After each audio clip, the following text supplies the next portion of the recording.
And welcome back, everybody, to the NRG 10K Showdown here in Illinois. We are Lansing, Michigan. Sorry, I forgot where we were for a second, Ross. Lansing, Michigan. I'm not in Michigan. I am Devin O'Donnell, better known on the internet as Doomwig. I'm joined by Ross Miriam. And Ross, we, we only have one left. We have one hero remaining. For those of you who are just joining our event, the top eight was, well, we'll see in a second. We're going to get to the slides here, which shows the top eight breakdown, or top four, rather. There were 7 Cauldron decks and 1 lone hero on Azorius control, Dylan Brown. That is where we are going to start. Dylan is going to be playing against Ryan Hayes. And on the other side of the bracket, Harrison versus Casey in a Cauldron mirror. So as far as the match we are going to watch, Ross, talk to me. We just saw this matchup in action. Is there any noticeable differences in Ryan's deck list that would maybe give him maybe a bit more of an edge than Will had? The one thing we can say about Ryan's deck list that will help him is the presence of Quantum Riddler. He has 4 in his 75, whereas Will had Meringue River Regent. And Coil and Catch was solid, but I think Riddler, being both a source of card advantage and a threat that is much easier to cast than the Regent, is a huge advantage, relatively speaking. So I think this will be a tougher test. Dylan went through Will Kowalczyk in his first test. Now Ryan Hayes is his second test, and then we'll see if he passes this one. If he gets a third Cauldron test, maybe there's somebody waiting with like 6 main deck counter spells or something. So Harrison and Casey is going to be the other matchup. So you mentioned that you brought up a very, very good point. Those Quantum Riddlers, that is a card, if we can get that up on our screen, a brand new card here from Edge of Eternities that has been seeing quite a bit of play in various blue-red decks, both Cauldron and Prowess. Very, very powerful effect because both blue-red decks are so good at emptying their hand, where specifically in regards to Cauldron, it has a bunch of cards that say draw discard. And while those aren't necessarily card advantage, sometimes you're down a card in the exchange.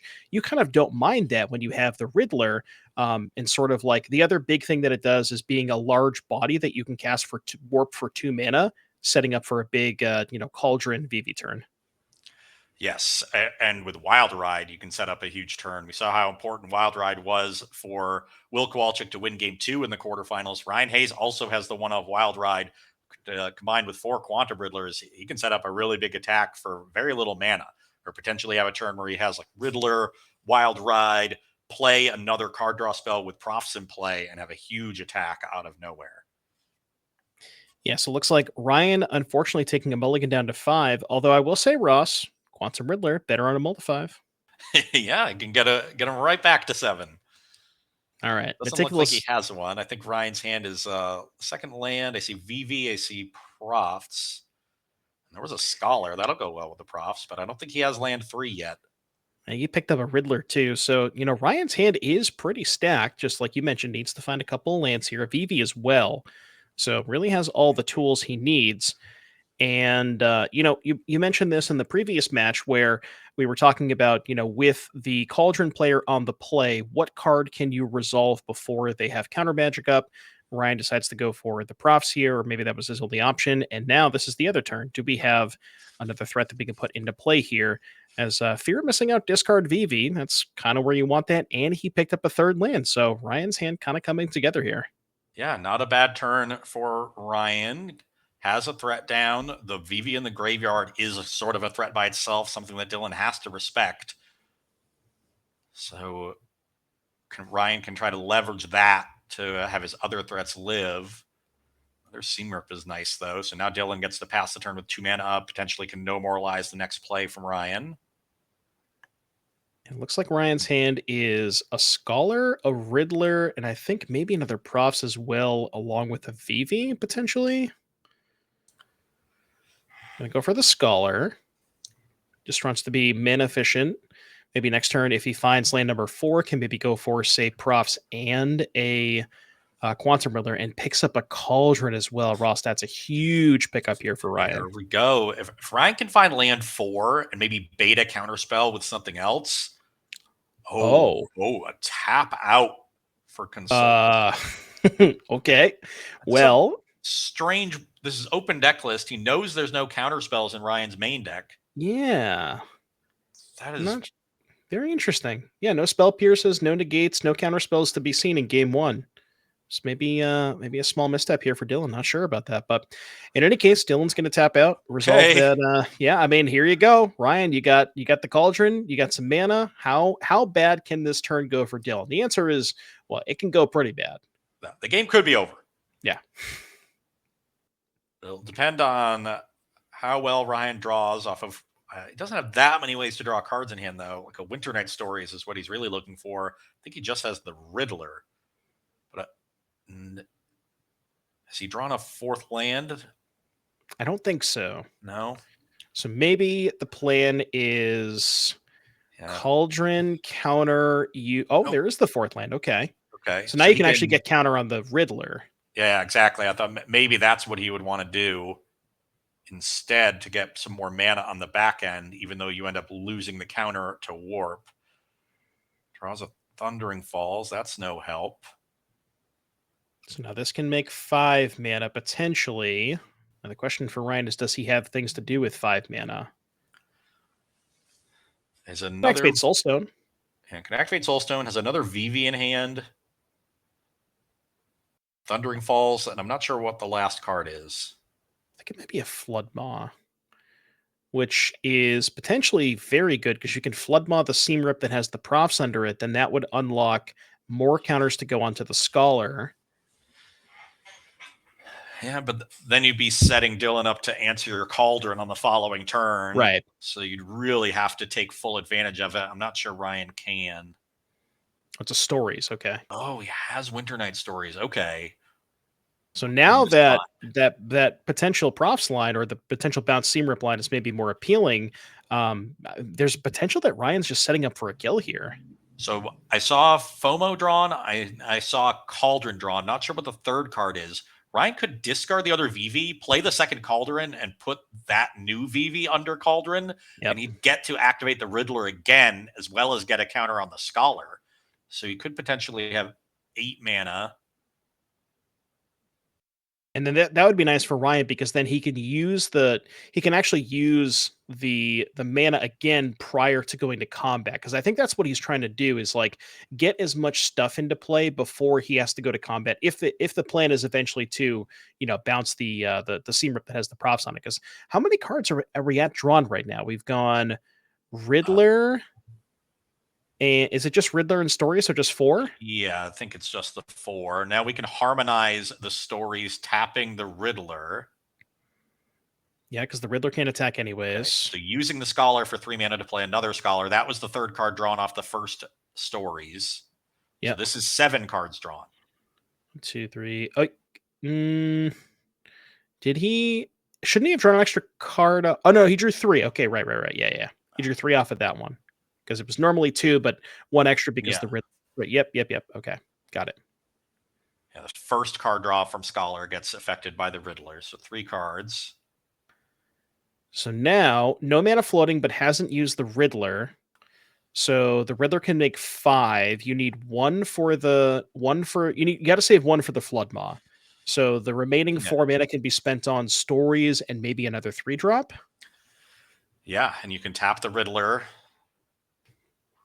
which would only attack if you found Wild Ride anyway. And now you can just Wild Ride the Scholar. The Scholar. Yep. And that's almost as good.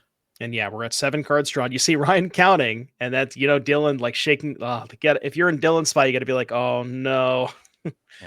The one thing that is weird about this turn is to that Winter Night Stories, Ryan discarded VV and Thundering Falls, and he didn't need to discard the Thundering Falls.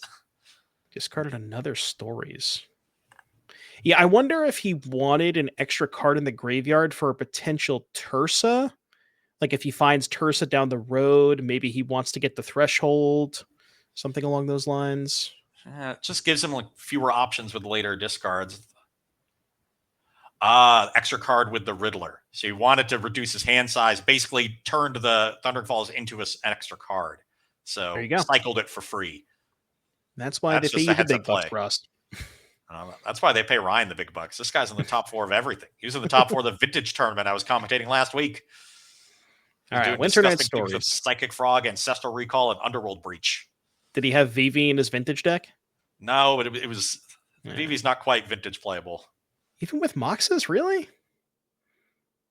I'm surprised by that. Anyways, yeah, 4 more cards because was down to 1 card in hand before the Winter Night story. So now we're at 11 cards drawn.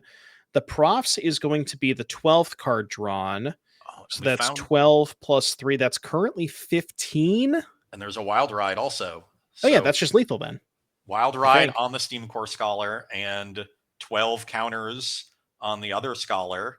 There, Mako's also going to get counters and potentially make more mana here. yeah.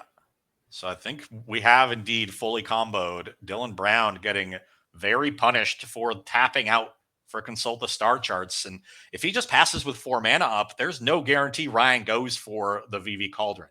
Right. Yeah.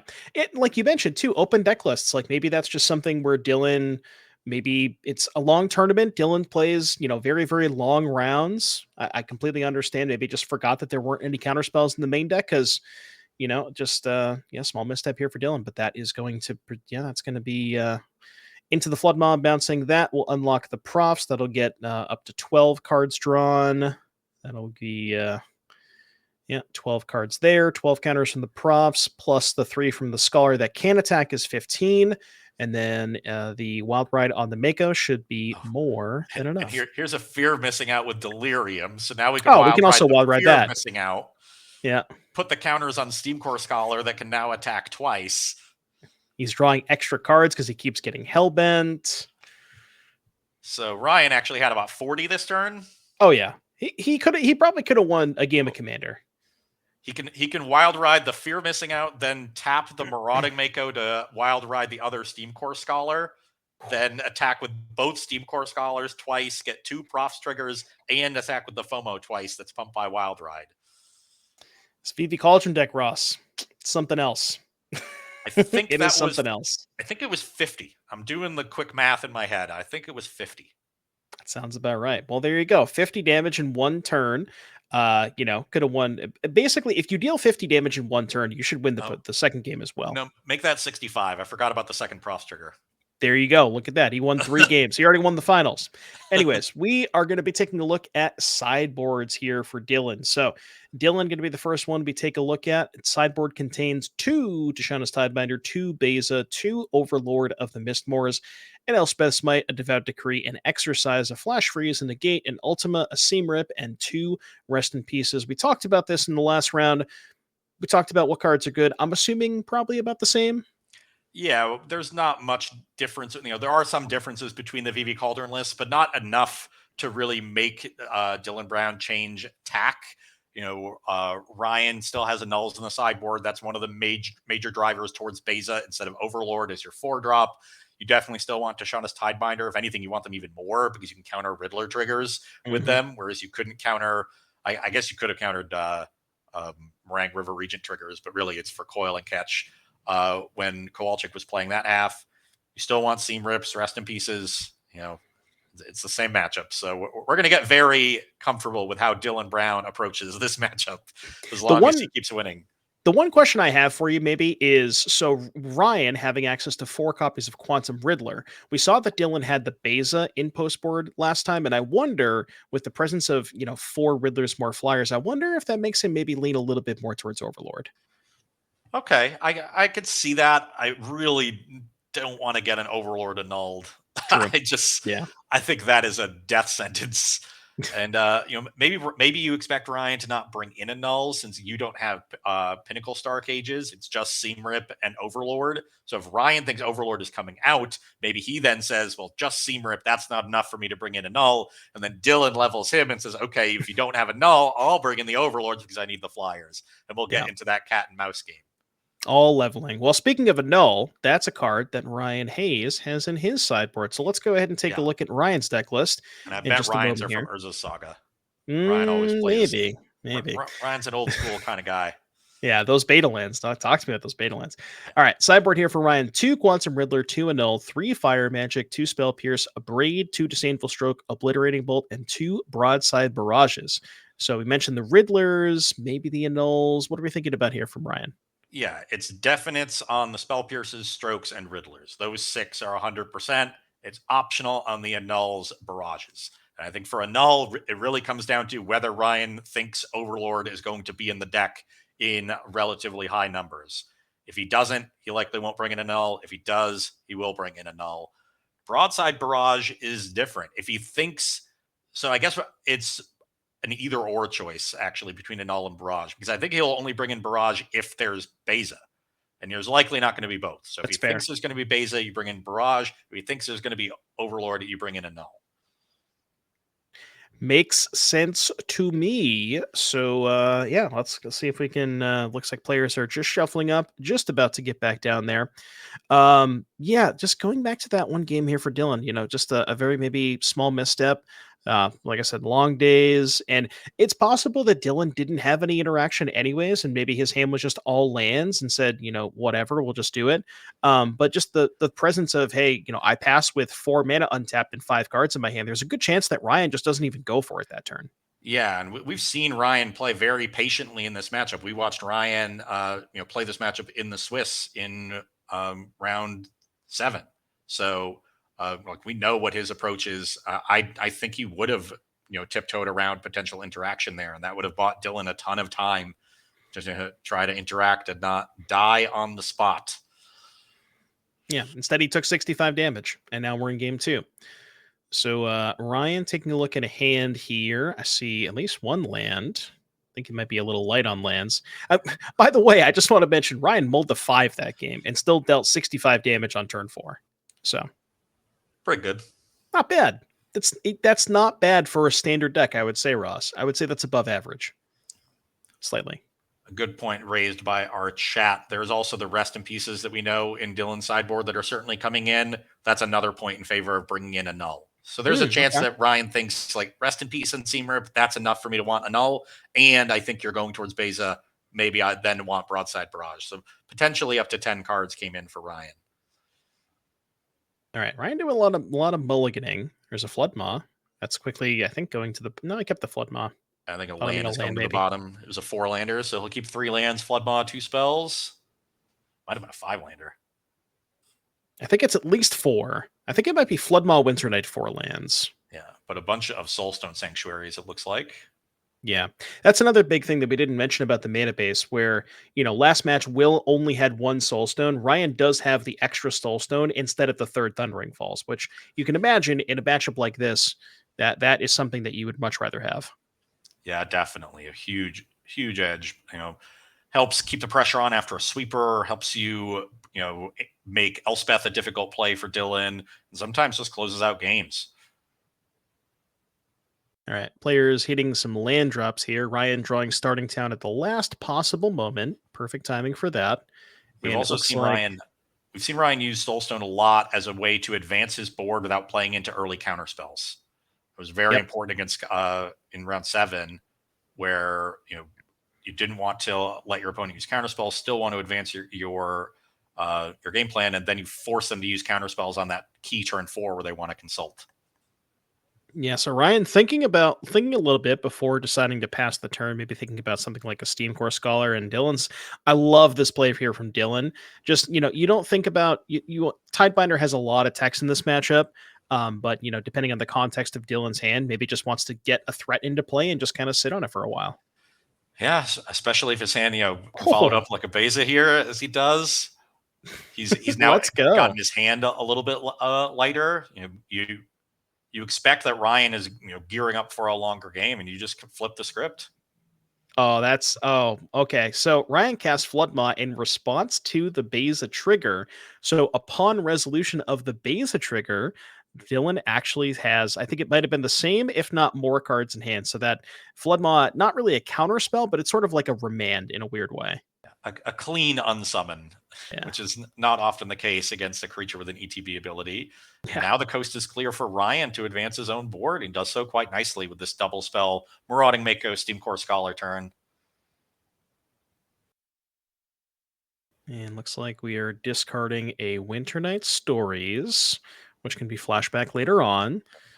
I wonder if the way that Kowalczyk sideboarded in the quarterfinals affected Dylan Brown's tactics there, because they played a bunch of long games, and it was clear Kowalczyk didn't have Into the Flood Maws in his deck, or had very few. And Yep. Dylan, makes this aggressive play. He got punished by an Into the Floodmaw there from Ryan. Probably not a card he was expecting if he made that play. Yeah, that's a good point. Because like you mentioned, Dylan, that game 3 against Will was, I don't know, somewhere in the ballpark of 20 plus turns, and I don't think Will, like you mentioned, played a single copy of Floodmoth that entire match. So yeah, there's some things to think about, and that might also be part of the reason why maybe Dylan tapped out for the consult, right? Because I believe, if I go back and check Will's deck list, I want to say Will had some counter spells. I don't recall, but something to think about there. Okay, now a Profs resolve. So Ryan getting something going here. No, now I'm just lying. Will didn't have any counter spells. Anyways, Steam Core Scholar. Looks like we're going to be casting a Winter Night Stories here using the Mako.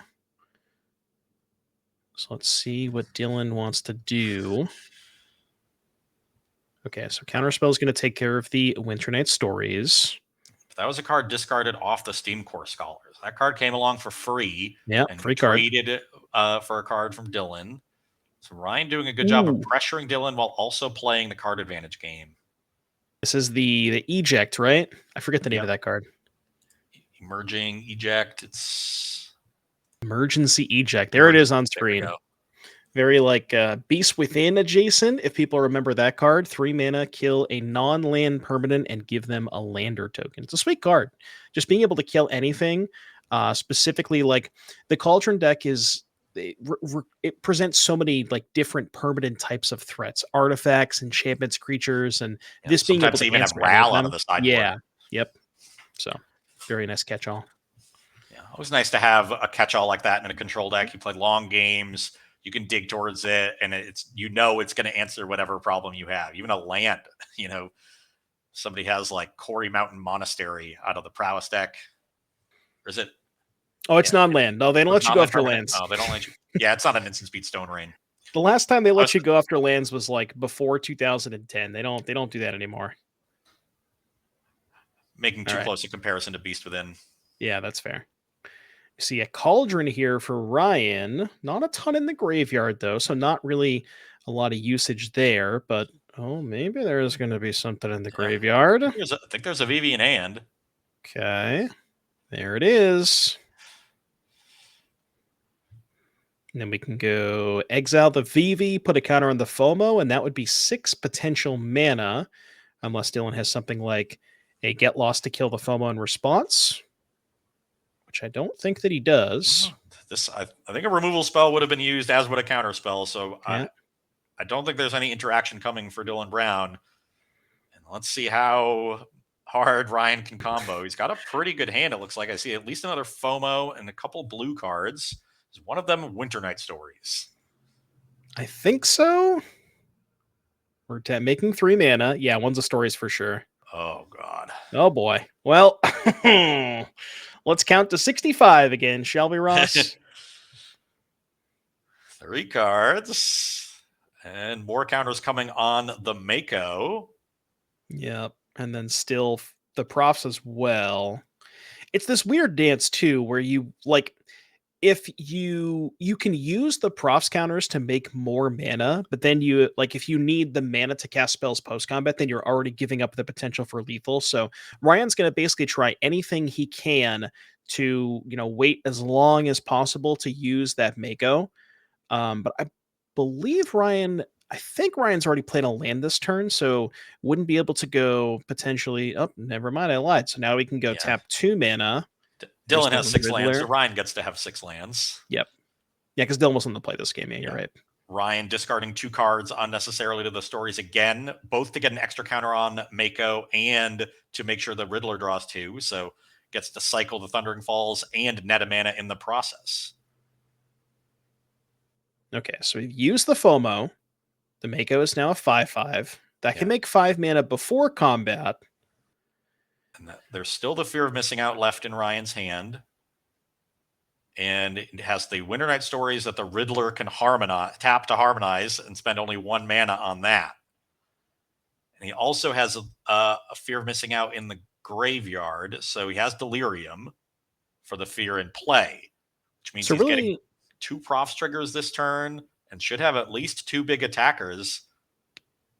Was the FOMO played this turn? It was, right? I think the FOMO was played Was this this turn, turn? wasn't it? Okay, yeah. I So think only the so. Mako can attack? Yeah, unless he finds the Wild Ride. Okay. Let's see if we can do it. Spirebluff Canal discarded to this FOMO. That'll also draw 2 cards. I think that was 2 VVs. At least one VV, yeah. Yeah, looks like 2. Man, I will say Ryan is making this Riddler look unbelievable. Every single time he's had it, it's just looked completely ridiculous. Yeah, I mean, this deck takes such good advantage of the body as you play it with Warp. Yeah. And that is really the key to Warp. What can you do with that body and turn the Warp creature into more than just a spell for the ETB ability? Giving it haste with Wild Ride, tapping it to harmonize, putting a counter on it with Cauldron, and then making mana with Vivi. All of these things are ways that the Cauldron deck can take advantage of Quantum Riddler outside of just drawing cards. And of course, you also take advantage of the static ability when you start drawing cards with your other effects. Just incredible. All right, so Ryan's got 2 mana floating, 1 blue and 1 red. So potentially can go use the remaining blue to harmonize the stories using the Mako, and then maybe find the Wild Ride off of those 3 cards. Okay, we're just going to use the red mana and the FOMO. So no mana floating. Yeah. So now needs to find a Flood Maw. Is that well? No, he doesn't have the mana.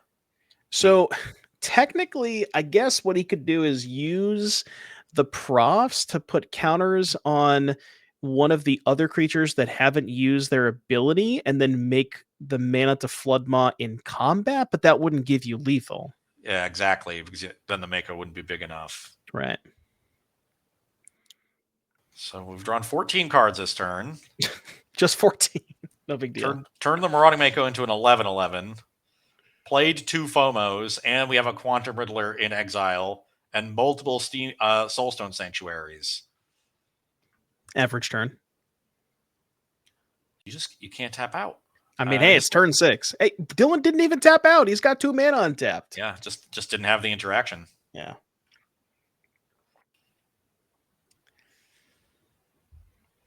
All right. I'm going to put the counters Riddler on FOMO, and Dylan still decides to chump. Certainly a sign of a Day of Judgment, which you would imagine. Otherwise, Dylan's probably dead if that doesn't happen. So yeah, it's step 1 of him getting back into this game. Okay, now Ryan is making a whole bunch of mana post-combat. Now, previous versions of this deck had something like Voldarin Thrillseeker to just be able to kill you outside of combat. Ryan doesn't really have that, does he? Well, he played a Vivi, and now Dylan just... Oh, okay. Yeah, maybe Dylan just off it. I think maybe Ryan has potentially enough mana to just like churn through his entire deck and just, deal the VV damage. Maybe that was the plan, and Dylan just Dylan didn't have the wrath and was just kind of off it. So there you go. Ryan Hayes taking the match 2-0. And Ross, I hate to tell you, but that's our hero. Our hero's gone. It's all VV from here on out. Yeah, it is. Turn 4 on a Molda 5, by the way, 65 damage. That was turn 6 on a Molda 6. Okay, so I believe we have the backup match ready for you in just a second. So if we can go ahead and go down there, we will see what is going on. Game number 3 versus Harrison and Casey. We see going into a blue-red Cauldron mirror match. We got Casey on the right-hand side. Has got a Profs, a Cauldron, and a 5/5 Tursa. And Harrison on the left has a 4/4 Scholar, a 2/3 Fear of Missing Out, and a Profs. So looks like pretty close one, maybe. Yeah, Casey having Cauldron advantage is definitely huge, but Harrison has the better creatures. So if one player can go off with Cauldron, they're obviously hugely advantaged. Cauldron also can exile things like Winter Night Stories that can help you out and stop your opponent from generating card advantage. But outside of the combo elements, the games in the mirror typically come down to who controls combat. And that's one of the reasons Steam Core Scholar has grown in popularity recently. In combination with Profs, making a giant evasive threat that also has vigilance gives you such great control of the red zone, and it really helps you win the games that come down to that. And yet, after sideboarding, when the players bring in a bunch of nulls and braids and other ways to stop the combo, it's more often than not that the games come down to the who gets the biggest creatures out and who starts making actually profitable attacks. Yeah, and it looks like Harrison has had quite a few profitable attacks this game, as the life totals 20-8 in favor of Harrison. Looks like maybe Casey, my guess coming into this game is that Casey just found the Tursa, and just didn't have a lot going on in the first couple of turns, and just deployed that to be able to block the FOMO. But yeah, it looks like a really good spot here for Harrison. As there you go. Well, it turns out it was a good spot for Harrison, as he takes down the match 2-1 over Casey. So didn't get to see a lot of that batch, but like you mentioned, I think a lot of that, what you mentioned, talking about the post board games, definitely matters in terms of, like, both players are very equipped to handle those combo draws, and you're sort of just kind of attacking and blocking. Yeah, and very clear that Harrison was able to get ahead on tempo, establish profs first, and after establishing Cauldron, profs is the other way you dominate combat. Because I have big creatures, and then if you need, if your opponent has a wide battlefield, you can hold back a little bit until you catch up. But with the big creatures, if they don't have as wide of a battlefield, you can start pressuring them, and took a little bit too long for the opponent to catch back up, and had the removal to punch through and take down that match. Alrighty, well, that is going to do it, I believe. I think we're going to be taking a break here in just a very, very quick moment. So we are going to be back here with the finals. It's going to be Harrison and Ryan, VB Cauldron Mirror Match. I know you are waiting to see it, so don't go anywhere. We'll see you back here in just a little bit.